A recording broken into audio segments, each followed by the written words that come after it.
Sebuah video yang menampilkan proses penyelamatan wisatawan saat terseret arus ombak di Pantai Parangtritis, Bantul, Yogyakarta, viral di media sosial.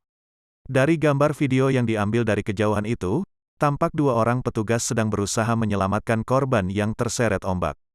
Terdengar juga teriakan warga yang memberitahu petugas bahwa ada dua korban yang terseret.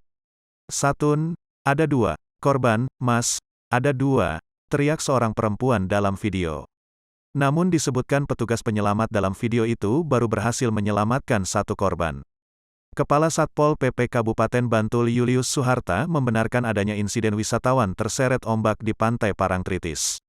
Menurut Julius, peristiwa tersebut terjadi Kamis, tanggal 30 Desember tahun 2021, sekitar pukul 7 waktu Indonesia Barat. Ia menjelaskan, kedua korban merupakan rombongan dari Pondok Pesantren Bumiayu, Brebes yang tiba di lokasi pada pukul 2 waktu Indonesia Barat. Keduanya adalah Fatih Abdi Muzaki, 13, asal Bekasi dan Dani Ihwan, 15, asal Tegal, Jawa Tengah.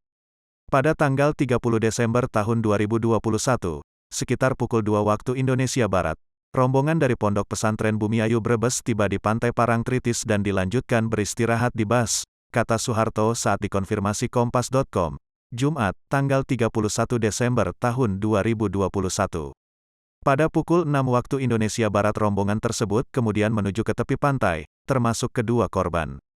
Julius mengatakan, saat sedang asik bermain, tiba-tiba korban pertama terseret arus laut ke tengah, kemudian korban kedua berusaha untuk menolong.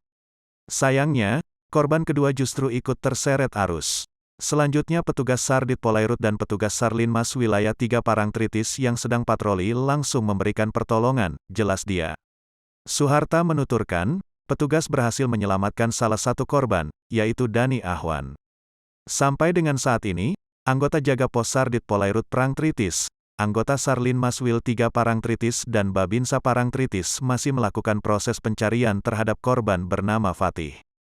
Pihaknya menuturkan, jumlah rombongan santri tersebut secara keseluruhan adalah 170 orang, 110 diantaranya santri putra dan 60 santri putri.